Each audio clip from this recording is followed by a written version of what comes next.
Hello? Hello, hello? I wanted to record a message for you to help you get settled in tonight. I know it can be a bit overwhelming, but I work in that office too, so you'll be just fine. Anyways, as the night guard, you do need to keep an eye on those animatronics. They do get a bit quirky at night. If they get near you, just use your doors and your lights. The company had to cut corners, so we don't have that much power. Especially after the bite of 8-7. Have fun!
hello. I wanted to record a message for you to help you get settled in tonight. I know it can be a bit overwhelming, but I work in that office too, so you'll be just fine. Anyways, as the night guard, you do need to keep an eye on those animatronics. They do get a bit quirky at night. If they get near you, just use your doors and your lights. The company had to cut corners, so we don't have that much power. Especially after the bite of 8-7. Have fun!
Hello?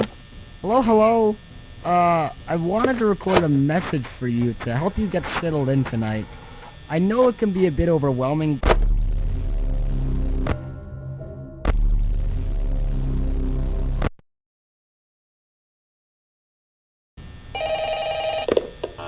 Peter.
Hello?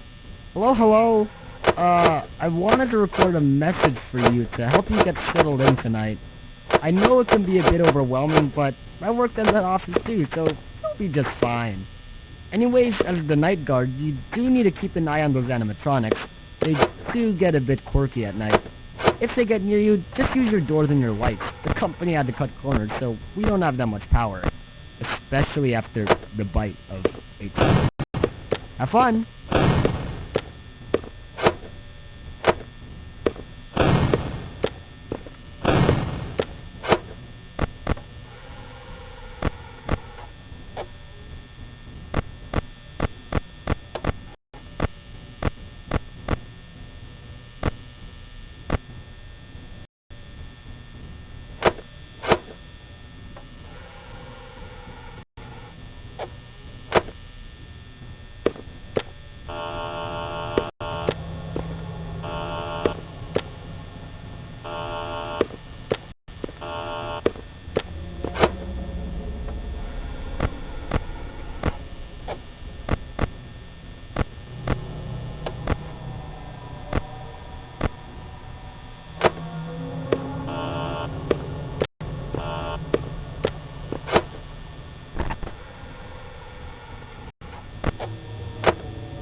The prices blow my mind. Make a FNAF game! I'm not gonna spend 3 months making a full fan game because of one comment. I mean, that's silly. Or you can do that? You make FNAF 1 and 2D. FNAF 1 and 2D?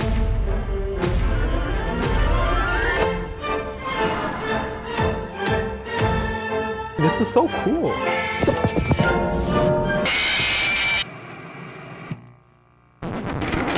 Five Nights at Freddy's is one of the greatest horror games of all time, and in case you've been living under a rock, it's about a security guard defending against evil animatronics at Freddy Fazbear's Pizza. Freddy Fazbear's Pizza. I've been a fan of FNAF ever since I was a kid, and with its movie finally coming to theaters, along with requests to make a FNAF game, I thought, hey, why don't I spend over 60 hours over the course of a week and lose all my sanity remaking FNAF? And like the games, we're gonna do it in my style. 2D. Let's do some planning.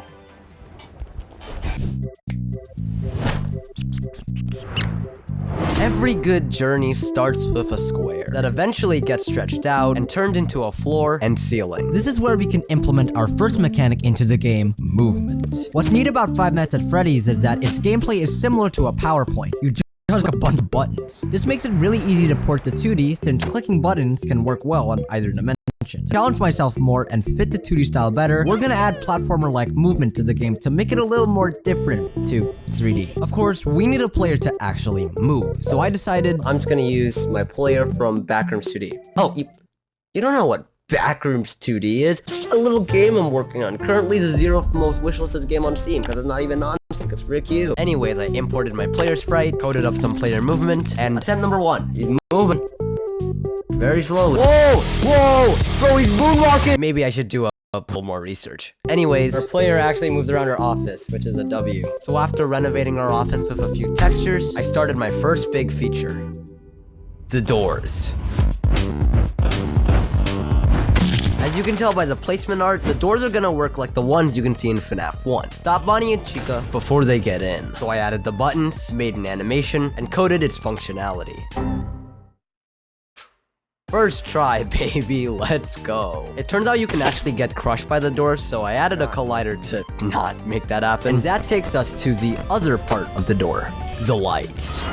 Now, lights in FNAF 1 work by revealing whoever's on the other side. To recreate this, I realized that we can use a peeking mechanic to temporarily expand our visibility. So I did some research. And it works, except it'll probably give me a migraine if I don't smooth it out. Arguably, the most important mechanic in FNAF is the monitor, which is how you see where the animatronics are. In the original, you swipe your mouse down to bring the monitor up, and while I could imitate that, I don't feel like that would use the 2D twist we gave to the game. So instead, I created a table, made a TV monitor, and made this sleek transition to focus on the screen. Now, you can't have a monitor without a map that defines your cameras. So after looking at some reference images, I drew up a camera map, imported it into the game, made a sprite for the cameras, and you can start to see it come together. To test if my cameras actually work, I made different colored backgrounds to serve as placeholders, and made functionality to switch between each background. Yes! Yes! With my newfound success, I added more cameras to my camera map and coded a better system, which completely broke my entire frickin' project, and added this green highlight, which matches the original game. Here it is in action. Now we have our player running around our office with working monitors and doors. But I feel like it's missing something. I just can't put my finger on it. Did I get you? Coding our animatronics means coding their AI, which can be broken down into a few parts. The first part we need to focus on is how they behave on the cameras, which goes something like this. Approximately every 4 or 5 seconds, the animatronics are allowed to do a movement opportunity. The game will pick a random number between 1 and 20. That number is then compared to the animatronic's current AI level. If the level meets or exceeds the random number, then the animatronic will move. To make this easier to code, I added these placeholder icons so I can see the animatronic's position on the map. Nonetheless, this still took me a while, especially since I'm not that good at GVScript. But eventually, yes! Oh, baby! He's moving! He's a sh-moving! The next segment of AI we need is when an animatronic is outside your door. In FNAF 1, a preview of said animatronic can be visible when you turn on your light. So I made Bonnie appear when she's right outside your door. And I know you're saying, it doesn't look like Bonnie, but if I draw some smiley face here. it's definitely Bonnie. In addition to this preview, if you don't close the door in time, you're gonna be met with a gruesome demise, which I'll just represent with text. Yes, jump scare. Applying this AI to Freddy is a little trickier since I want Freddy to come through both sides of your office rather than just one, causing me to add another dimension to my path array. But got it eventually. I'm dead. Right now though, there's no way to stop Freddy from unaliving you. I could just add another door, but I wanted to borrow a well-loved mechanic from the franchise. Press the red button now to administer a controlled shock. Apparently, these things are used to electrocute the animatronics, so I drew a sprite, imported it into the game. Oh! And when Freddy appears in the hall, we shock him back. Looks like he went back here, but he just appeared again. We shock him back. Point is, the controlled shocks work. Yes! And what did I do to celebrate it? Add a light, because it felt dark in the office. This is the base game so far, and while it functions, if you squint really hard, you may notice that the animatronics are actually just squares. This realization marked the start of my 10-hour journey from my game to life. Art. The first thing to draw is the animatronics, so I got some reference images and used my partygoer sprite as the base to work off for my game Backrooms 2D. Oh, you don't know what Backrooms 2D is? It's just a little game on currently the Zero Most Wishless a game on Steam. From here, I started adding the defining characteristics for each animatronic. First with their colors, and then with their details. You got the beak for Chica, the hook for Foxy, the hat for Freddy, the teeth for Bonnie. Yo! What is that? What is that? All I want for Christmas is my 2 front teeth. What the frick? Anyways, here are the animatronics, and I'd say doesn't look half bad. So I replaced my square. The animatronics, made a to-do list so it looks like I know what I'm doing, and showed the progress to my friends. I can move around. I can check my security cameras. Oh my god, that's crazy. You know, it's a controlled shock, right? Like in the games, right? That's like the game, that's actually crazy. So with my newfound confidence, I started work on the most ambitious part of this project yet. On my camera map, I have 8 different cameras I need to draw scenes for. The first of which being the show stage. The show stage is where the animatronics give their performance, where sexy and fun come to life. So I started with placing all the animatronics on this gray base, adding a checkerboard pattern in the background to really sell that pizzeria vibe. After adding a wooden platform to emphasize their animatronics, I filled my background, added some clouds, and extruded my checkerboard to give it a pseudo 3D kind of look. And after some final touches, I'm exhilarated to say, undone. Any more to go. Exhilarated! Seriously though, I think this looks dope. Please let me out. I've been editing this video for 5 weeks now, please! I started with a lamp, cause that looks cool. And after a cabinet and doorway, decided that I need to fill this empty space with famous memorabilia from the franchise. And what better place to start than good old Fredbear? Oh, that is creepy. So I got my reference and started painting a yellow blob. This isn't just any old blob though. This is a blob with shading and an ear. Hey, that actually looks kind of neat. Well, I think I'm just gonna add this purple over here. And although it took a few attempts, I think that's pretty good. Next up is everyone's favorite blue box, #1 crate. Hey, what's another iconic animatronic? Let's do Circus Baby. Circus Baby, and then we'll do the puppet. Hey, that looks pretty good. We got our supply closet. Next, I think I'm gonna do the hall, which just involves making a black box, copying my checkerboard, shading, and that's the hall done. Next are the party rooms where I reuse my table sprite from my game Backrooms 2D. And oh, you don't know what Backrooms 2D is? It's just a little game. Add a poster and Juju approves. Ooh, that's clean, bro. What? Pirate Cove was a little trickier as I had to make different states of the curtains that Foxy could peek out of. I'm very happy with how this one turned out though, as I really think I nailed the atmosphere with the props I placed. Which leads to the hall, where I added boxes, posters, and Easter eggs like the crying child, which built a ton of atmosphere. After adding a checkerboard pattern to my floor and the subtle vignette, I imported it into the game. I'm excited to actually try this out, bro. 3, 2, 1.